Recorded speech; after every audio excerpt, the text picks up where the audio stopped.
Okay, so discuss natin tong theory of structures problem.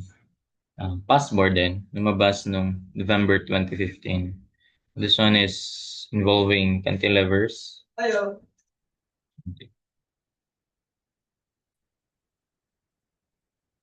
Okay. Involving cantilevers or deflection of cantilever beams. Gamitan natin to ng superposition kasi iba't iba pinlace yung force eh. Ito talaga yung best method dito, superposition. Pag minimove yung force, or kapag may nagdadagdag ng support. Pero pwede rin yung three moment equation. Sige. So, ayan, a 4 meter cantilever beam. Ano ba? Same problem lang naman yan. May part lang na naiba yung required. Ayan, cantilever beam, 4 meters long. Ayan, deflects by 16 millimeters at its end. Ayan. Due to a uniformly distributed load of 25 kilonewtons per meter throughout the length. The first, to prevent beam deflection at free end, what force P is needed at that point? Okay, so unahin natin to.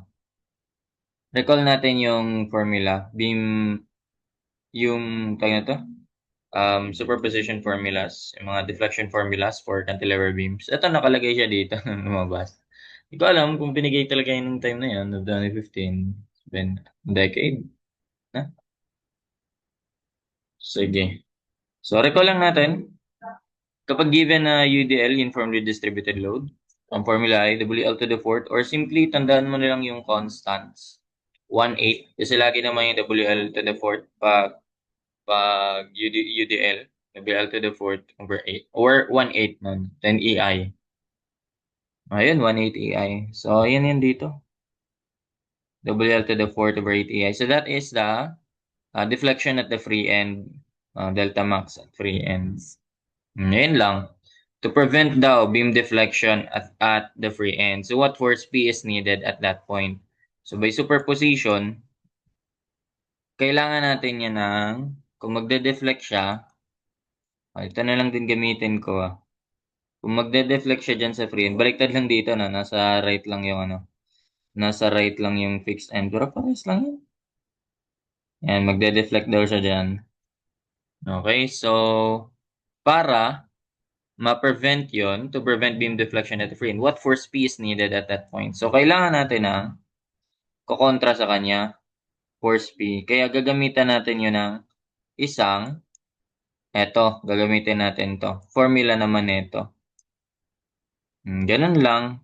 So, delta naman yan at the free end din. So, in PL cube over 3I, yung gagamitin natin naman dyan. Equate lang, delta max at free end, PL cube over 3I, tapos yung isa, WL to the fourth over 8EI.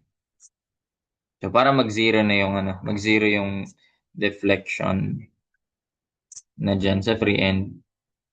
At para mangyayari, lagay natin, deflection at free end, saan na ibis? Deflection at free end will be what? Is equal to, yung due to load, WL to the fourth over 8EI. Then, babawas mo yung due to, PL cube yun, di ba? And due to concentrated load, PL cube over 3I. PL cube over 3I. PL cube over 3I. Pero, ang alam mo na, ng deflection na at free end ay 0. Diba? Magzi-0 na to. So, kaya, pag sinimplify mo yan, malilipat si PL cube doon. So, parang equal na lang yan sila. Pinag-equate mo na lang. Nangyari, ganito na.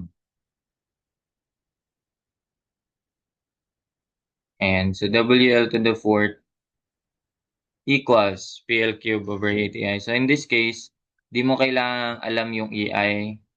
Yung L, magka-cancel yung isa, L cube, L fourth, so L na lang matitira sa left side. So para ma-solve natin si P, take note, ano ba, kilonewton per meter, no? Yung values naman ito, EI, nag-cancel na, no?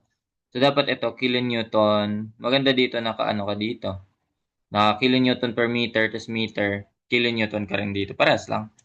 Walang conversion na mangyayari, bale. So to solve for P, W, that's 25, times L, may length ka pa dyan eh. 4 ba yun? Divided by 8. Tapos dito, aangat na si 3. Ayun na. Times 3 mo lang pala. 37.5. Ayun, 37.5. Same lang naman sila ng tanong dito, tama. What force at the free end? Bayan ko lang kulay. Blue ko naman.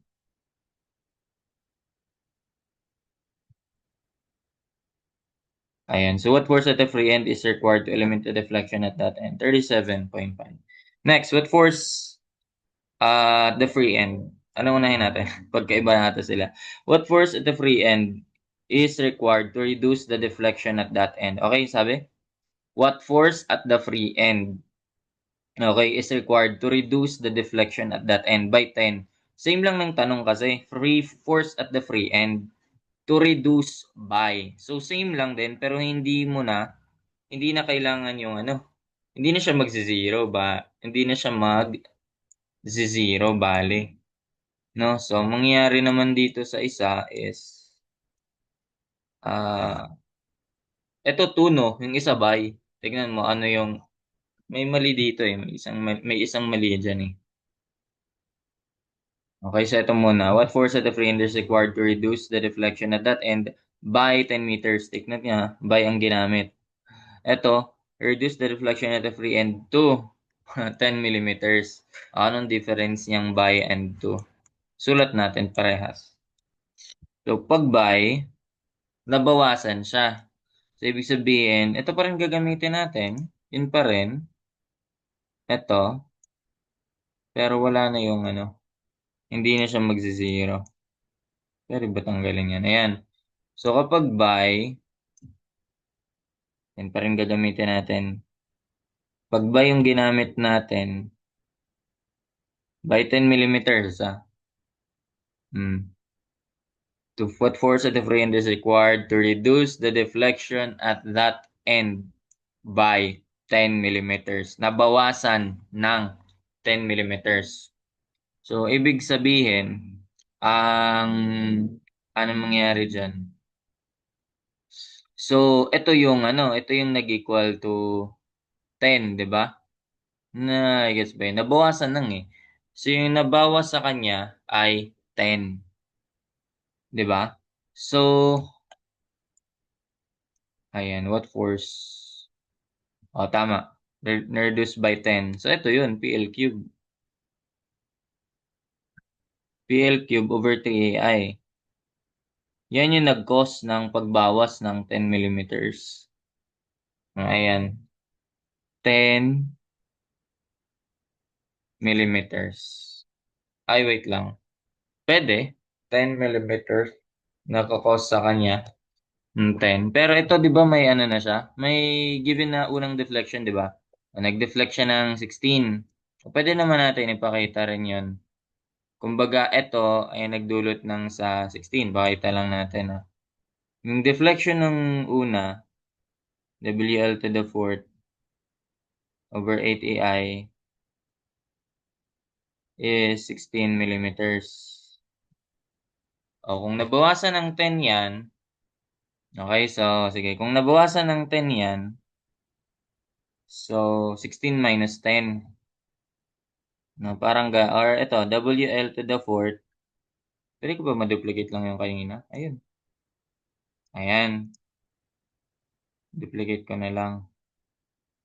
Yung WL to the fourth, binawasan natin ng yan ay that will be 16 minus 10. Di ba ito ay equal lang naman to sila. W is equal to 16. So, ayun nga. Ibig sabihin, ayun, no? Cancel. So, pwede transpose lang yan. PL cube over 3AI lang yung 10. Ganun lang. Ang tanong, saan mo makukuha yung EI? Kasi kapag yan yung ginamit mo, dapat meron ka na ng lahat ng values, length, then EI. So, kaya, dito natin magagamit yung EI sa original na given. Yung W ay 25. W ay 25, di ba? Pero, analyze natin yung magiging unit, ha. This one is kilonewtons per meter, di ba? Kilonewtons per meter. Then, ang length natin ay naka-meters din. So, ano yun? 4 meters, no? 4 meters. Ang maganda kasi dito, ang EI, gawin na natin naka-Newton millimeter squared. Or pwede rin namang, kasi naka-ano siya eh, naka-millimeter, no? Yung deflection. So, kung i-analyze natin yung magiging units niyan, kilonewton per meter times meter to the fourth, parang mangyari, kilonewton per meter times meter to the fourth, di kilonewton cubic meter. M to the fourth divided by M lang eh, cubic meters. Yung isa ay gawin natin Newton per square millimeter yan. No, kung familiar ka na dito sa conversion na to, di maganda. Gamit na gamit to sa ano eh. DIM, area moment, conjugate, yung conversion na yan. So, para magawa natin yung Newton millimeter na rin kasi naka-millimeter din yung deflection natin, may factor lang tayong multiplier dyan. Bakit factor na multiplier pa na? May multiplier lang tayo dyan. So, alam natin 1 kilonewton, 1,000 newtons. Then, alam natin 1 meter, 1,000 millimeter. Pero naka-cube yan. Since naka-cube to. So, naka-cancel kilonewton, kilonewton. Cubic meter, cubic meter. So, ibig sabihin, 1,000 cube times 1,000. Ibig sabihin nun, 1 times 10 to the 12. Yun. So, yun yung multiplier natin. Multiply mo lang siya 1 times 10 to the 12. 1 times 10 to the 12 para maging, ano na siya, millimeter na yung magiging value niyan. Maganda na siya. Maging unit niyan rather. Kilonewton cubic meter, okay, over Newton per square millimeter, pag minultiply mo sa times 10 to the 12, magiging millimeters na yan. So, ganun. So, kung solve natin si EI, do pwede mo naman siya mapalabas. Nilagay natin 25 times 4 to the 4th. 4 to the 4th. 25 times 4 to the 4th. Divide by 16, 8. Take 16 times 8. And 25 times 4 to the 4th. 16 times 8. 50, di ba? Ayun, 50. Yan na rin ba yun? 25 times L to the 4th. Yan, 16 times 8. So, 50. Times natin 1 times 10 to the 12. Or kahit yun na yan. Times mo lang 1 times 10 to the 12 para maging ano na siya. Magiging, nito, Newton millimeter squared na siya. Diba? Okay. Times 10 to the 12. Ito na rin naman yun. Times 10 to the 12. And 5 times 10 to the 13. 50 times 10 to the 12. Kilonewtons tayo. Tama ba? Double check nga. Kilonewton per meter. WL to the 4th. Over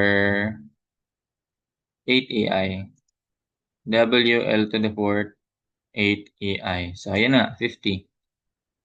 Okay. So, may EI tayo na maganda kapag naka 50. Pero what if ginawa nating kilonewton meter squared na agad yung EI at hindi naka kilonewton, ayan, Newton millimeter squared. Parang deflection natin doon, naka siya, naka meters, no? So, kilonewton, try lang natin, cubic meter, divide by kilonewton meter squared. Ayan, no? Wala ka ng conversion ng multiplier dyan.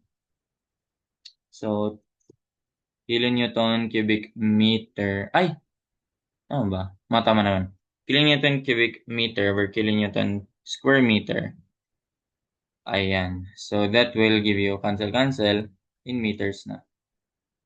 So, ayan. Yung magiging deflection mo kapag yan yung ginamit. So, dapat naka-meters to. Parang ganun. So, 25 times L to the 4th over 6 16 times, kung gagawin mo meters yan, yung milli, convert mo, times 10 to the negative 3. Times I. So, 50,000 naman kilonewton millimeter squared. So, ganyan yung gamit din yung iba. Pero ako prefer naka Newton millimeter. EI ay 50, di ba? Times 10 to the 12. Ay, 50 times 10 to the 12. That is in Newton millimeter squared. Ganun. Then, ayan na, meron ka ng EI. Store nga natin yun. Ito yun, di ba? Times 1 times 10 to the 12 na lang. Store natin yan sa E. So, ayun. So, pag hinahanap ay yung by nga, PL cube. Dapat alam mo na yung conversion nito para maging P siya. Ano ba hinahanap? Okay. So, pwede mo namang i-convert na rin yung ito convert mo na to Newton, convert mo na to millimeter. Pwede rin naman yun. Pakita natin parehas. So, if P is unknown, so that is what? May multiplier tayo dito, di ba? Pwede mo namang shift solve mo na lang. P times length, L to the L cube over 3i. Tapos, equal to 10. Pero again, times 1 times 10 to the 12 dapat yan. PL cube 3i. 10 millimeters yun Meters lang ba nasulat ko? Ayan. Okay. Ayan, i natin. Tapos, ang force natin dapat mga ganito lang. Siguro 20 kilonewtons and expected natin na yun, 23.4. Ano ba? Yun na yun, 23.4. Pero bakit dito? Ito yung sagot niya. To reduce the deflection at every end, 2 kasi. Pero kung by ang gamit, parang erroneous ng part na to 23.4, kapag by yung ginamit mo, nabawasan lang Pero kapag yung sinabi 2 to 10 mm, dapat ang difference na yan nila, no? Yung kaninang pinakita ko. Ito.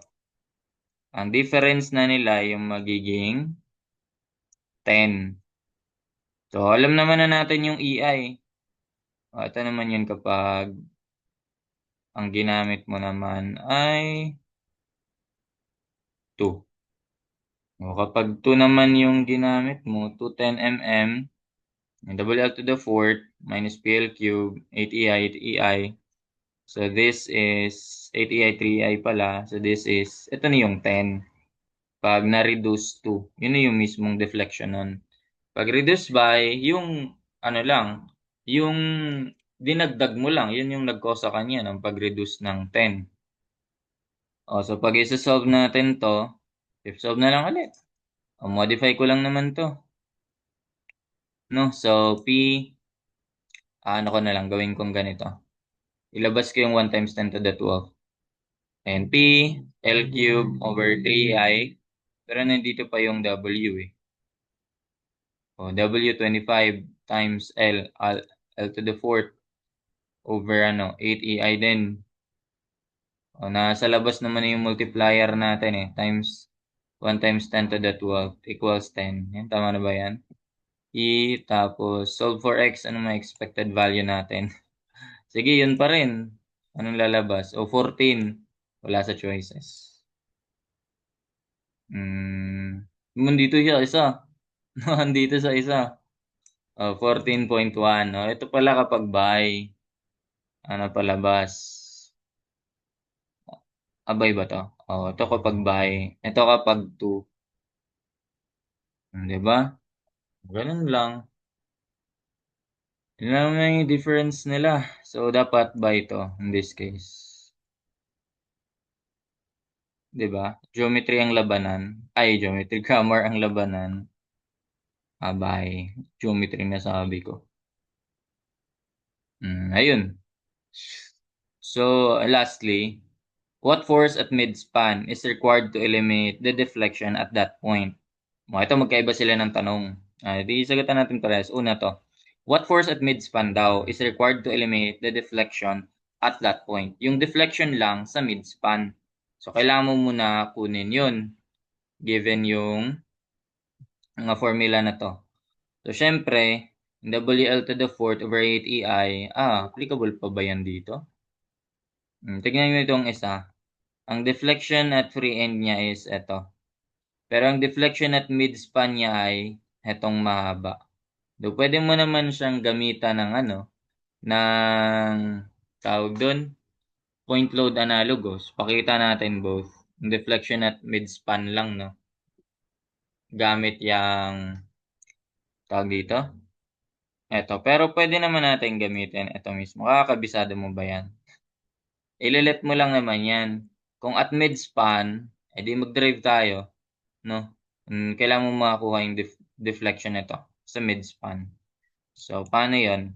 Ang x ay magiging L over 2. Yun lang naman.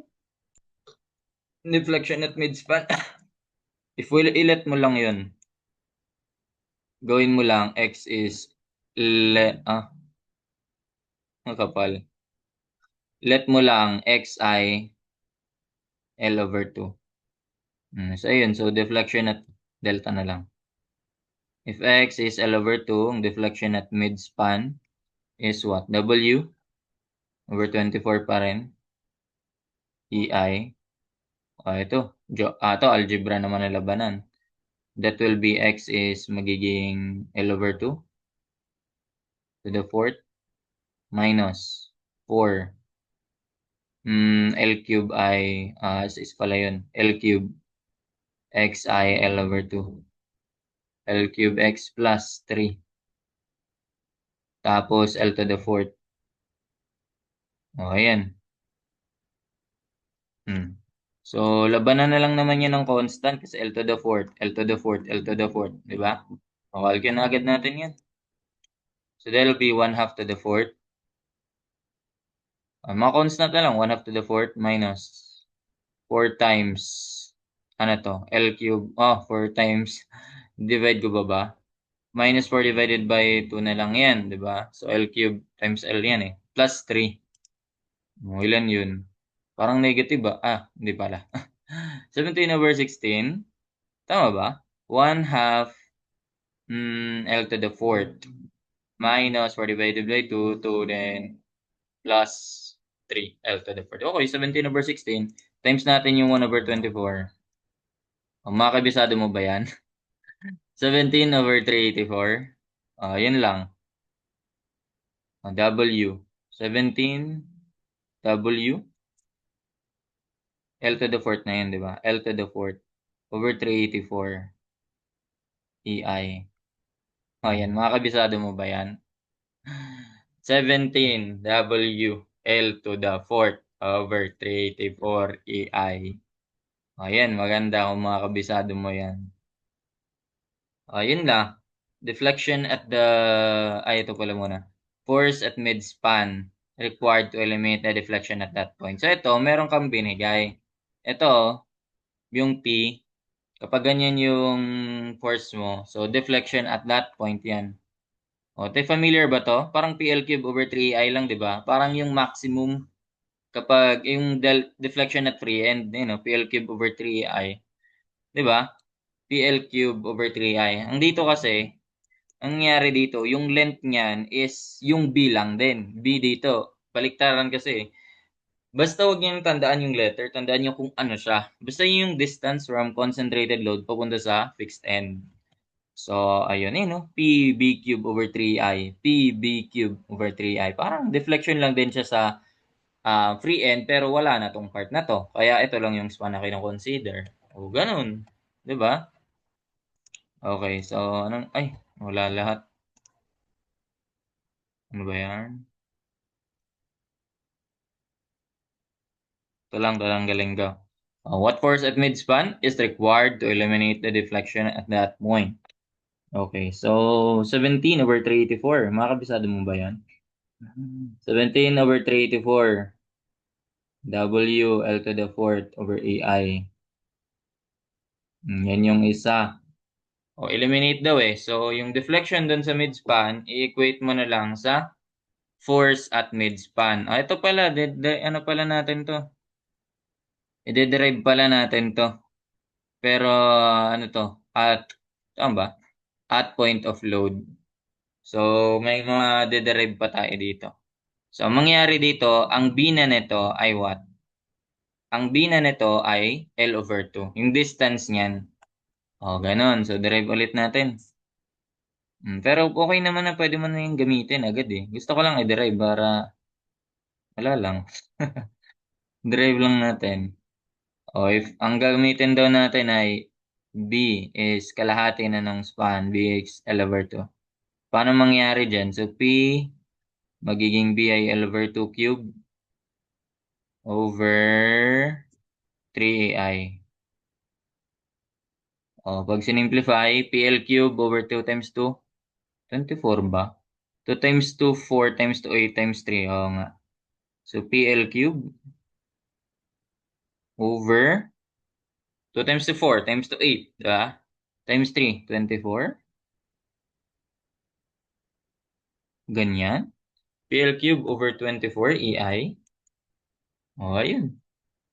PL cube over 24 EI. PL cube over 24 EI. And this time, ma-eliminate mo ulit yung EI at 0, 0 naman kasi yan. No? Tanggal, tanggal, L cube. Yan. So, what force at the midspan is required to eliminate a deflection at that point? Tama naman, di ba? So, at point of load yun eh. Kung yung beam mo, yung P mo ay nasa L over 2 at midspan, so doon din yung point of load na ginamit natin. Di ba? So, ganun. So, to solve for P, that is 17 divided by 384 times W na 25 times length pa na 4. Then, L cube na yan times 24 na lang. Tama ba? Times 24, another 24. O yan, 106.25. O, di ba? 106.25. O, pag itong isa naman, to reduce the deflection, ay nasan ba tayo? First, what force P should be applied at mid-length naman of the beam para mag-zero yung displacement at the free end. So, magkaiba sila, di ba? Kaiba ng tanong. Ito naman, force ilalagay mo at mid-length para maging zero yung deflection sa free end. O paano naman yun? So, kunin mo muna yung deflection at free end. Ito meron ka na. 37.5 lang naman yun, di ba? Ay, ano ba yun? 16 pala. Force pala itong 37.5.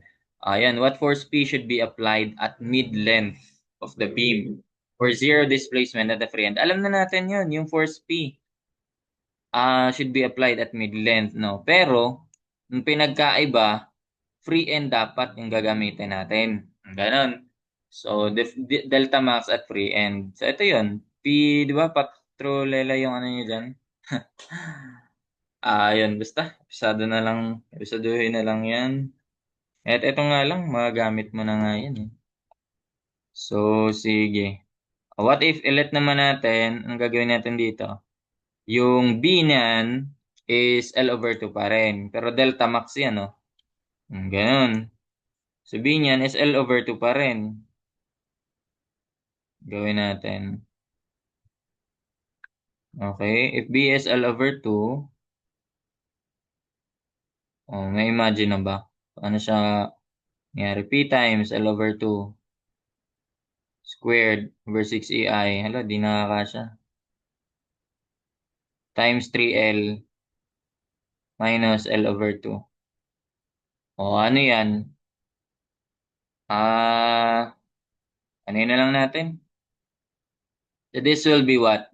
3 minus 1 half to 2.5, no? 2.5 L. Maging L cube na yan. Times mo na lang sa 1/4 o 5 over 8. Times mo pa sa 1/6. 1 over 5 over 48. So, ganun. P, so magiging 5 over 48 naman to. P, L, cube over EI. Tama, di ba? 3 minus 1 half, that's 2.5. 2.5 times 1 half squared, 1/4, times mo by 1/6 pa. Tama. 1/4 times 1/6. 5/48. So, yan naman yung gagamitin natin. From another formula. So, delta, free end pa rin, di ba? Free end pa rin.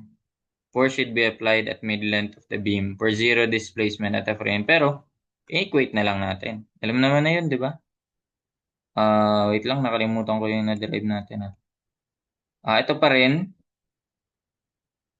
Force P should be applied to me. 16 lang pala. Yung 16 kanina. Pag masaset mo na yun, 16 equals, ayan, 16 equals, ayan, 5/48. Plus PL cube over EI. Tama. 16 na lang kasi should be the midland of the beam for zero displacement at the free end. Given na nag-deflect na siya ng 16 mm at its free end, di ba?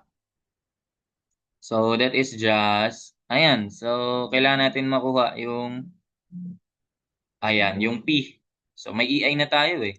That is just, kung isa-solve natin si P, so, parang ganito lang. 16 divided by P, wala na yan, L cube, PL cube, over, may 5 pa pala.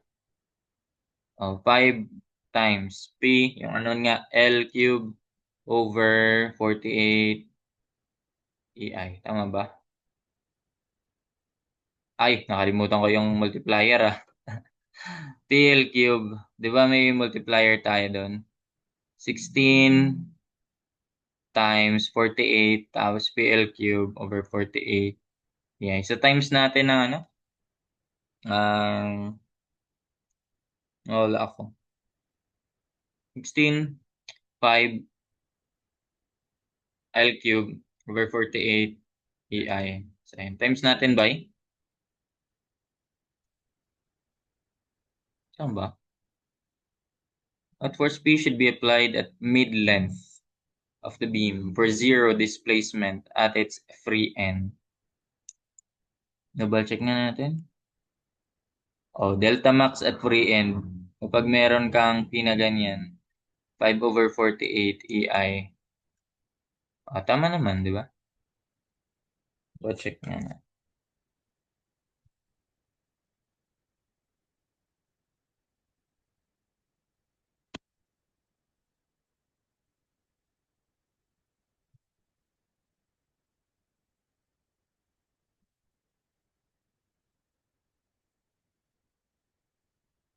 Okay.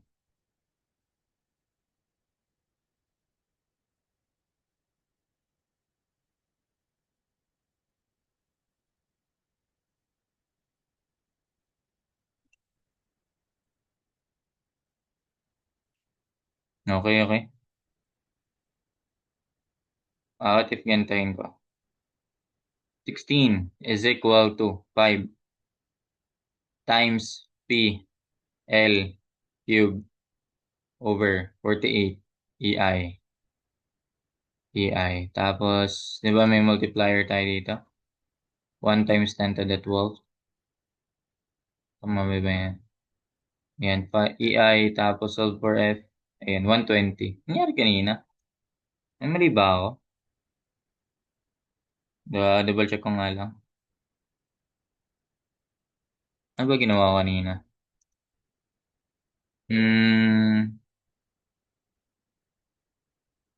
Nababalikan ko pa ba yun? 16. Divide ko. Kaya. Mali yung bracket Napapansin niyo yan?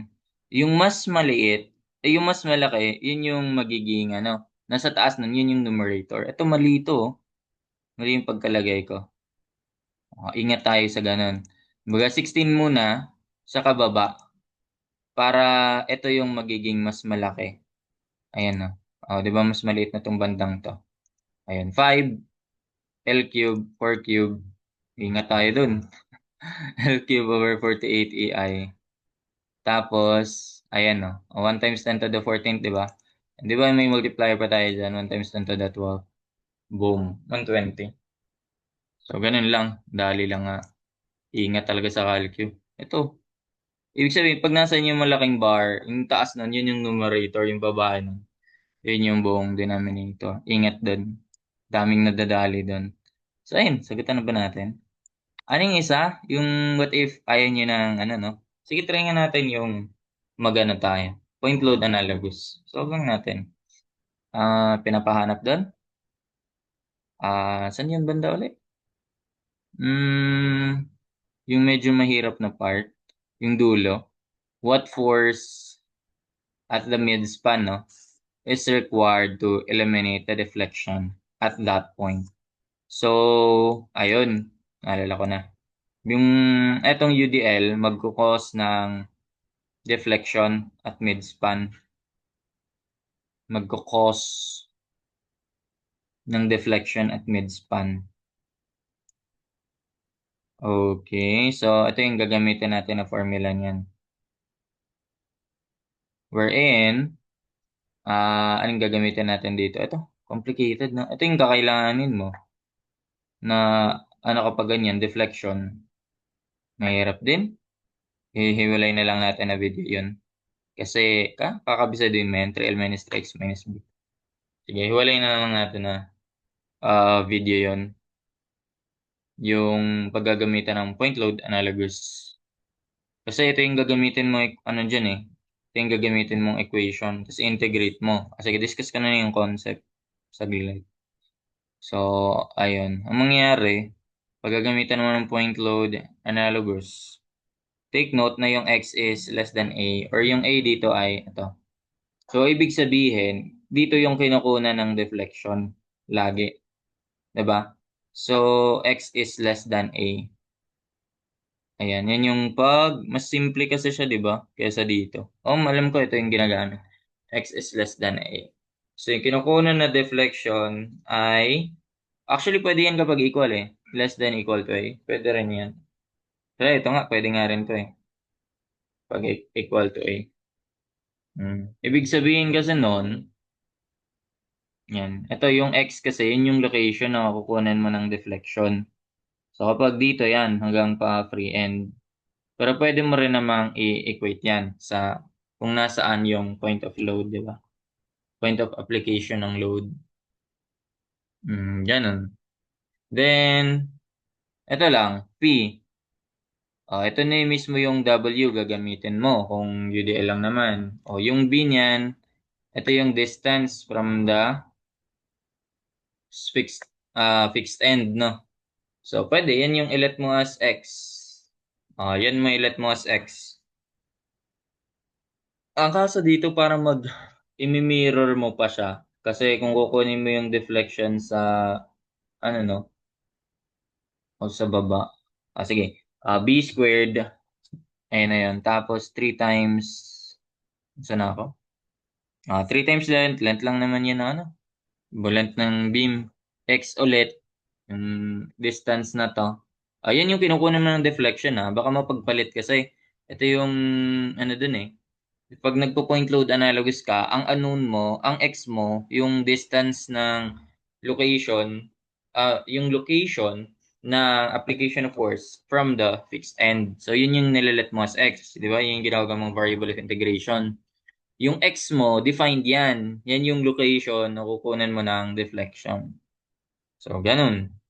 Then, ayan, integrate mo na lang yan. Actually, may magiging mirror nga dyan, yung sinasabi ko. Kasi ganito, di ba, kapag gagamitan natin yan ng point load analogous, di ba, isa-isahin mo yan, pagsasam mo yan, pagsasam mo yung tawag nito, yung mga point load, yan, sa bawat interval na yan. Kung dito, banda, ayun nga, ano pala siya, iba pala siya kapag simple span, no? Kasi kapag ito banda, dito banda, that is yun yung x is less than a, di ba?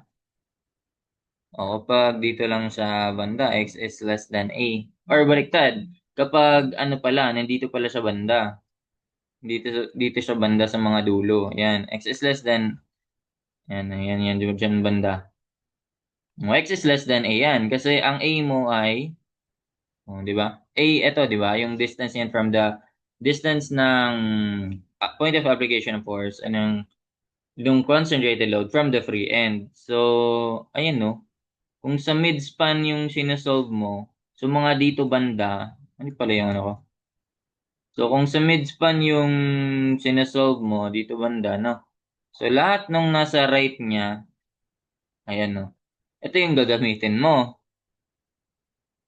X is less than A, 'di ba? Dito lang yung X eh. Less nandito yung A mo eh, 'di ba? Hmm. Pero kapag nandito ka na banda sa other side, sa left naman, di mo na yan basta maano eh. Kasi kapag simple support, maano mo pa, mirror mo pa. Kasi simple and parehas lang sila. Eh, pag ganito, yung isa, fixed end, isa free end. So, mapipilitan kang gumamit na ito. O, dalawang kailangan mong kabisaduhin pala dyan. O, yun naman, is X is greater than, tama ba? X is greater than A naman dyan. Dyan banda. O, kasi ang kinukunan mo na ng deflection dyan, ito na yung X mo, kinukunan naman ng deflection. Ang mga A mo ay, yan, yung location yan from the free end. So, ganun. So, yun, di ko kasi na-try pa nga yun eh. Pero, ayun nga, dalawang gagamitin mong formula na dyan. Eto, and ito. Unlike kapag simple support lang, pwede mo lang siya i-mirror. Kasi both ends parehas lang eh. Hinged or roller. 'Di ba? Ito, fixed free end na yung isa, fixed end naman yung kabila. So, ayan. So, sige. O, yun lang talaga. Madali lang naman, kabisaduhin din.